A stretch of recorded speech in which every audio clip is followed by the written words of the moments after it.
اللہ الرحمن الرحیم۔ السلام علیکم ورحمۃ اللہ وبرکاتہ۔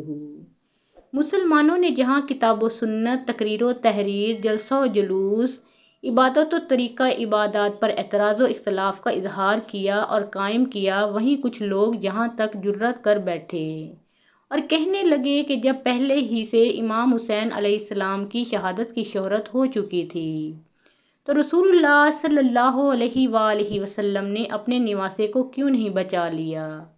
حالانکہ اس سوال اور اعتراض کا جواب خود ان کے اعتراض میں ہی موجود ہے، اور وہ جواب یہ ہے کہ جو شخص جس نبی کا کلمہ پڑھے اسی نبی پر ایسا سوال اور اعتراض کرنے کی جرأت کر سکتا ہے تو وہ اس حد تک بھی جا سکتا ہے کہ اگر نبی دعا کر کے حسین کو قتل ہونے سے بچا لیتے تو وہی لوگ طنز کستے کہ جب اپنے نواسے کے گلا کٹانے کی باری آئی تو دعا کر کے نبی نے بچا لیا۔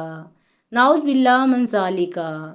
اللہ ایسے لوگوں کو ہدایت دے۔ انہیں معلوم ہونا چاہیے کہ نبی کریم صلی اللہ علیہ وآلہ وسلم جانتے تھے میرا نواسہ کربلا میں فرات کے کنارے پیاسا اس لیے شہید ہوگا کہ ہمارے ہی خاندان کے بچے کی ایڑی رگڑنے سے نکلنے والے آب زمزم کا تقدس باقی رہے، ہماری خاندان کے ابراہیم و اسماعیل علیہ السلام کے ذریعے تعمیر کیے گئے خانہ کعبہ کا تقدس باقی رہے۔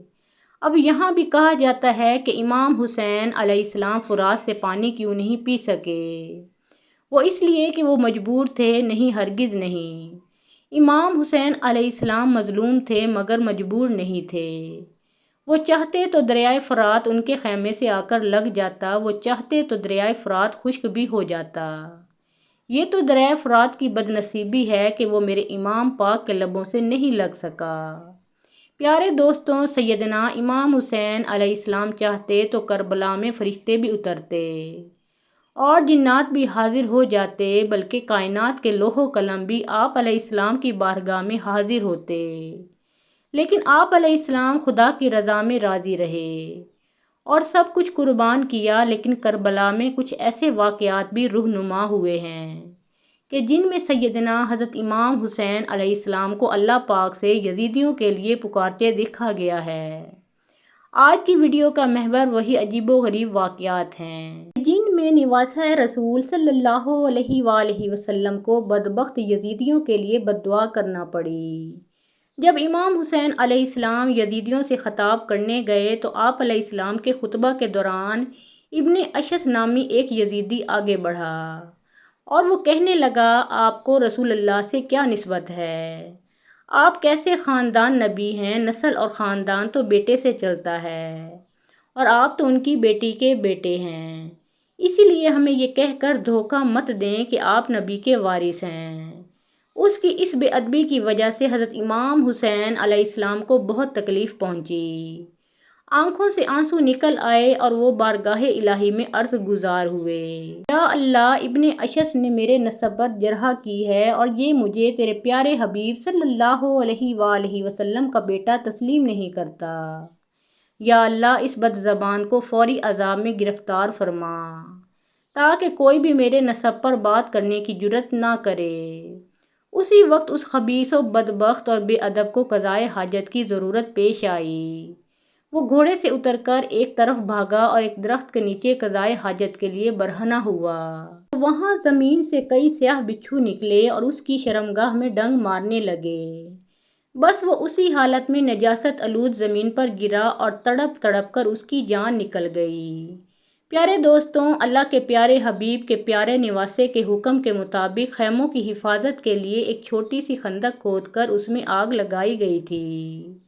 اس لیے جب مولا حسین علیہ السلام یزیدیوں سے مخاطب ہوئے اور اہل بیت کی عظمت بیان کر رہے تھے تو ایک بدزبان یزیدی فوجی مالک بن عروہ کہنے لگا، اے حسین، آپ نے جہنم کی آگ یہاں ہی بھڑکا لی ہے۔ سیدنا امام حسین علیہ السلام نے عروہ بدبخت کو فرمایا، اے رب کے دشمن، تو بہت ہی جھوٹا ہے۔ کیا تجھے یہ یقین ہے کہ تو جنت میں جائے گا اور مجھے رب جہنم میں بھیجے گا؟ یہ سن کر سیدنا امام حسین علیہ السلام کے ساتھیوں میں غصے کی لہر دوڑ گئی۔ ہر کسی کی خواہش تھی کہ وہ فوری طور پر اس بدبخت عروہ کی گردن اس کے جسم سے الگ کر دے۔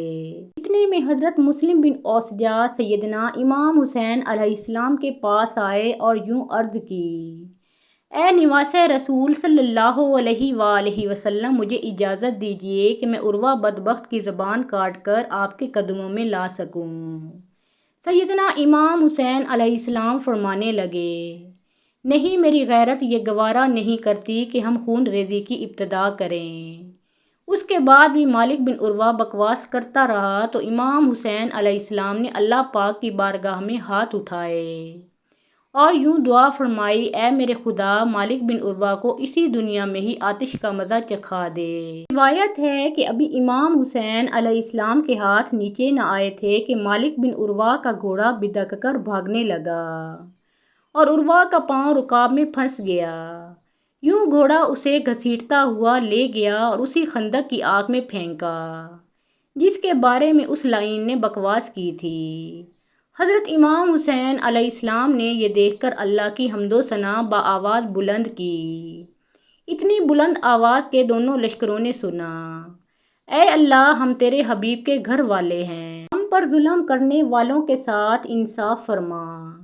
اس واقعہ کا یزیدی قافلے پر بالکل بھی اثر نہ ہوا اور یزیدی فوج کا ایک بزرگ آدمی مولا حسین علیہ السلام کے پاس آ کر کہنے لگا: اے حسین، دیکھیے دریائے فرات کیسے اپنے عروج پر ہے، لیکن تم کو اس کا ایک قطرہ بھی نصیب نہیں ہوگا، یہاں تک کہ تم پیاسے ہی مر جاؤ گے۔ ابن کثیر بیان کرتے ہیں یہ الفاظ ابھی اس بوڑھے کی زبان پر ہی تھے کہ اس کا گھوڑا بھاگ کر دور چلا گیا۔ گھوڑے کو پکڑنے کے لیے یہ خبیث گھوڑے کے پیچھے بھاگا، بھاگنے سے اس پر پیاس کا غلبہ چھا گیا، وہ پانی مانگنے لگا۔ اس کے ساتھیوں نے اسے پانی پلانا چاہا لیکن ایک قطرہ بھی اس کے حلق سے نیچے نہیں اترا اور وہ مغرور شخص اسی شدت پیاس میں واصل جہنم ہو گیا۔